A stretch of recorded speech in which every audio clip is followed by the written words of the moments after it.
Esto es Zona de Lectura, audiocuentos.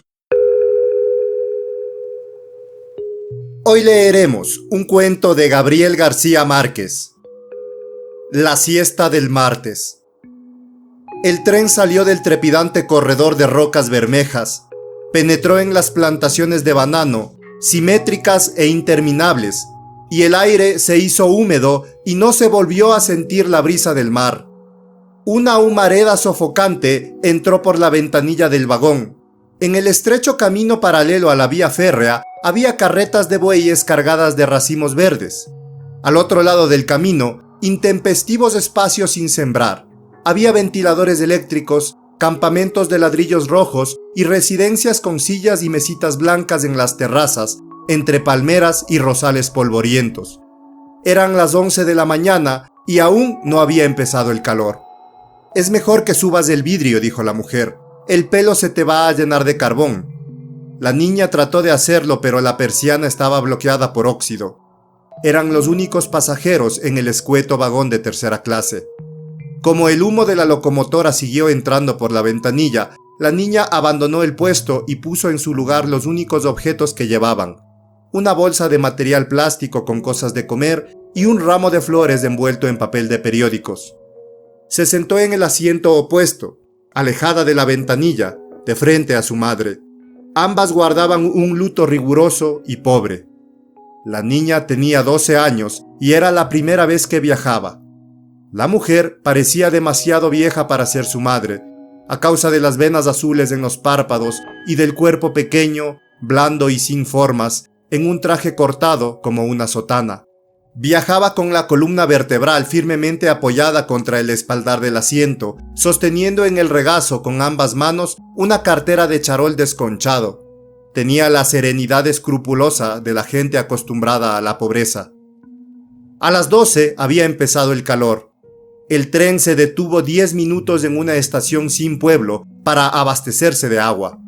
Afuera, en el misterioso silencio de las plantaciones, la sombra tenía un aspecto limpio, pero el aire estancado dentro del vagón olía a cuero sin curtir. El tren no volvió a acelerar. Se detuvo en 2 pueblos iguales, con casas de madera pintadas de colores vivos. La mujer inclinó la cabeza y se hundió en el sopor. La niña se quitó los zapatos. Después fue a los servicios sanitarios a poner en agua el ramo de flores muertas. Cuando volvió al asiento, la madre la esperaba para comer. Le dio un pedazo de queso, medio bollo de maíz y una galleta dulce, y sacó para ella de la bolsa de material plástico una ración igual. Mientras comían, el tren atravesó muy despacio un puente de hierro y pasó de largo por un pueblo igual a los anteriores, solo que en este había una multitud en la plaza. Una banda de músicos tocaba una pieza alegre bajo el sol aplastante. Al otro lado del pueblo, en una llanura cuarteada por la aridez, terminaban las plantaciones. La mujer dejó de comer.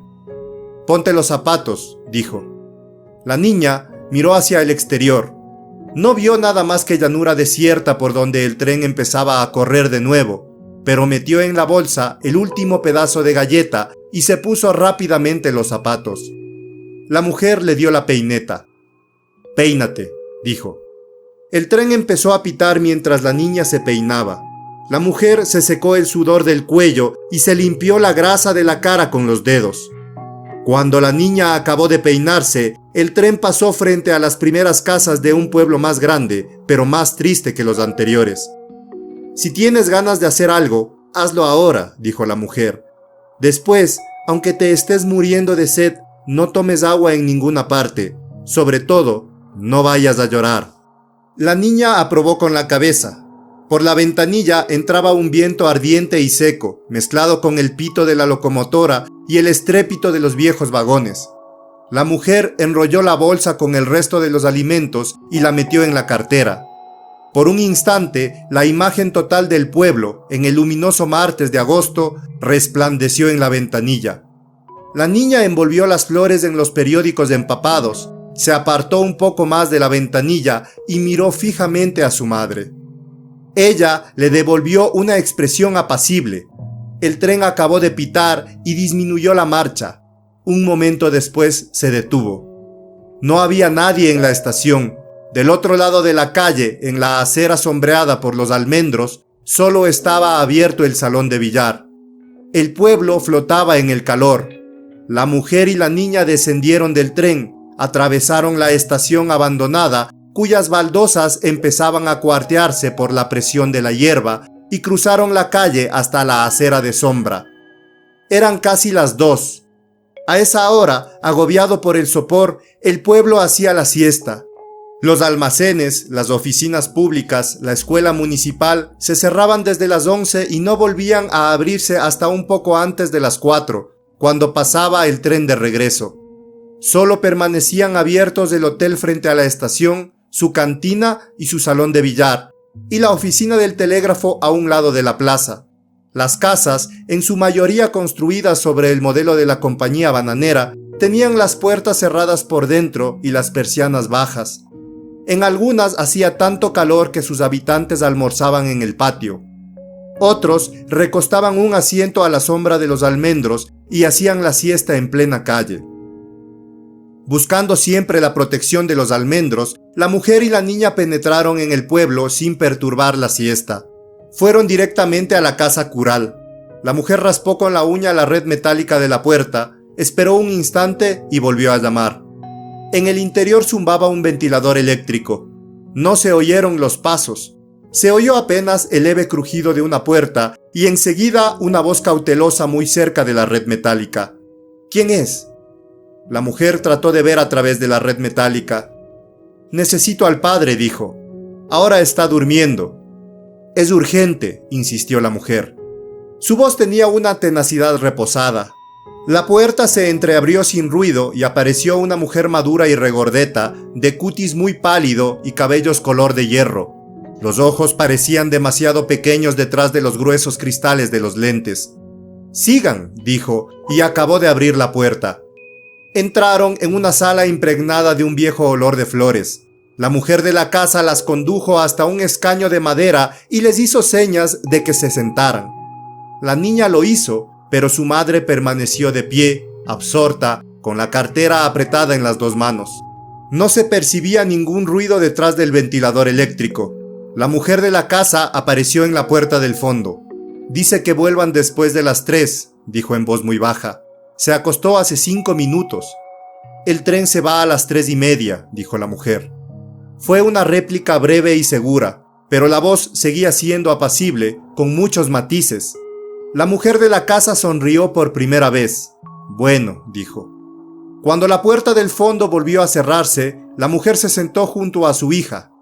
La angosta sala de espera era pobre, ordenada y limpia.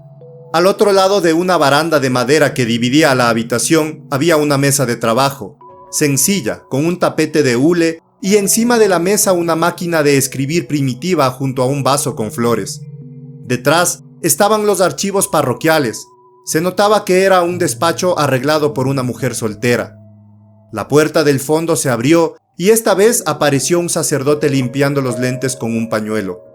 Solo cuando se los puso, pareció evidente que era hermano de la mujer que había abierto la puerta. «¿Qué se le ofrece?», preguntó. «Las llaves del cementerio», dijo la mujer. La niña estaba sentada con las flores en el regazo y los pies cruzados bajo el escaño. El sacerdote la miró, después miró a la mujer y después, a través de la red metálica de la ventana, el cielo brillante y sin nubes. «Con este calor», dijo, «han podido esperar que bajara el sol». La mujer movió la cabeza en silencio. El sacerdote pasó del otro lado de la baranda, extrajo del armario un cuaderno forrado de hule, un plumero de palo y un tintero, y se sentó a la mesa. El pelo que le faltaba en la cabeza le sobraba en las manos.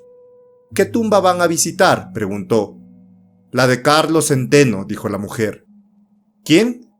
«Carlos Centeno», repitió la mujer. El padre siguió sin entender. «Es el ladrón que mataron aquí la semana pasada», dijo la mujer en el mismo tono. «Yo soy su madre». El sacerdote la escrutó. Ella lo miró fijamente, con un dominio reposado, y el padre se ruborizó. Bajó la cabeza para escribir. A medida que llenaba la hoja pedía a la mujer los datos de su identidad, y ella respondía sin vacilación, con detalles precisos, como si estuviera leyendo. El padre empezó a sudar. La niña se desabotonó la trabilla del zapato izquierdo, se descalzó el talón y lo apoyó en el contrafuerte. Hizo lo mismo con el derecho. Todo había empezado el lunes de la semana anterior a las 3 de la madrugada y a pocas cuadras de allí. La señora Rebeca, una viuda solitaria que vivía en una casa llena de cachivaches, sintió a través del rumor de la llovizna que alguien trataba de forzar desde afuera la puerta de la calle. Se levantó, buscó a tientas en el ropero un revólver arcaico que nadie había disparado desde los tiempos del coronel Aureliano Buendía y fue a la casa sin encender las luces. Orientándose no tanto por el ruido de la cerradura como por un terror desarrollado en ella por 28 años de soledad, localizó en la imaginación no solo el sitio donde estaba la puerta, sino la altura exacta de la cerradura. Agarró el arma con las 2 manos, cerró los ojos y apretó el gatillo. Era la primera vez en su vida que disparaba un revólver. Inmediatamente después de la detonación, no sintió nada más que el murmullo de la llovizna en el techo de zinc. Después, percibió un golpecito metálico en el andén de cemento y una voz muy baja, apacible, pero terriblemente fatigada. ¡Ay, mi madre! El hombre que amaneció muerto frente a la casa, con la nariz despedazada, vestía una franela a rayas de colores, un pantalón ordinario con una soga en lugar de cinturón, y estaba descalzo. Nadie lo conocía en el pueblo. De manera que se llamaba Carlos Centeno, murmuró el padre cuando acabó de escribir. Centeno Ayala, dijo la mujer. Era el único varón. El sacerdote volvió al armario. Colgadas de un clavo en el interior de la puerta había 2 llaves grandes y oxidadas. Como la niña imaginaba y como imaginaba la madre cuando era niña, y como debió imaginar el propio sacerdote alguna vez que eran las llaves de San Pedro. Las descolgó, las puso en el cuaderno abierto sobre la baranda y mostró con el índice un lugar en la página escrita, mirando a la mujer. «Firme aquí». La mujer garabateó su nombre sosteniendo la cartera bajo la axila. La niña recogió las flores, se dirigió a la baranda arrastrando los zapatos y observó atentamente a su madre. El párroco suspiró. ¿Nunca trató de hacerlo entrar por el buen camino? La mujer contestó cuando acabó de firmar. Era un hombre muy bueno. El sacerdote miró alternativamente a la mujer y a la niña y comprobó con una especie de piadoso estupor que no estaban a punto de llorar. La mujer continuó inalterable. Yo le decía que nunca robara nada que le hiciera falta a alguien para comer, y él me hacía caso. En cambio, antes, cuando boxeaba, pasaba hasta 3 días en la cama, postrado por los golpes. Se tuvo que sacar todos los dientes, intervino la niña. Así es, confirmó la mujer. Cada bocado que me comía en ese tiempo me sabía a los porrazos que le daban a mi hijo los sábados a la noche.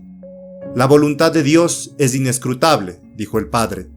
Pero lo dijo sin mucha convicción, en parte porque la experiencia lo había vuelto un poco escéptico y en parte por el calor. Les recomendó que se protegieran la cabeza para evitar la insolación. Les indicó bostezando y ya casi completamente dormido cómo debían hacer para encontrar la tumba de Carlos Centeno. Al regreso no tenían que tocar. Debían meter la llave por debajo de la puerta y poner allí mismo, si tenían, una limosna para la iglesia. La mujer escuchó las explicaciones con atención, pero dio las gracias sin sonreír. Desde antes de abrir la puerta de la calle, el padre se dio cuenta de que había alguien mirando hacia adentro, las narices aplastadas contra la red metálica. Era un grupo de niños. Cuando la puerta se abrió por completo, los niños se dispersaron. A esa hora, de ordinario, no había nadie en la calle. Ahora no solo estaban los niños, había grupos bajo los almendros. El padre examinó la calle distorsionada por la reverberación y entonces comprendió. Suavemente volvió a cerrar la puerta. «Esperen un minuto», dijo sin mirar a la mujer. Su hermana apareció en la puerta del fondo, con una chaqueta negra sobre la camisa de dormir y el cabello suelto en los hombros. Miró al padre en silencio. «¿Qué fue?», preguntó él. «La gente se ha dado cuenta. Es mejor que salgan por la puerta del patio», dijo el padre. «Da lo mismo», dijo su hermana. «Todo el mundo está en las ventanas». La mujer parecía no haber comprendido hasta entonces. Trató de ver la calle a través de la red metálica. Luego le quitó el ramo de flores a la niña y empezó a moverse hacia la puerta. La niña la siguió. Esperen a que baje el sol, dijo el padre. Se van a derretir, dijo su hermana inmóvil en el fondo de la sala. Espérense y les presto una sombrilla. Gracias, replicó la mujer. Así vamos bien. Tomó a la niña de la mano y salió a la calle. La siesta del martes. Gabriel García Márquez, 1962. Si tienes recomendaciones para nuevos cuentos, no olvides comentarlo, dale like, suscríbete y comparte este audiocuento. Puedes apoyar el canal también a través de Patreon. Te dejo el link en la descripción.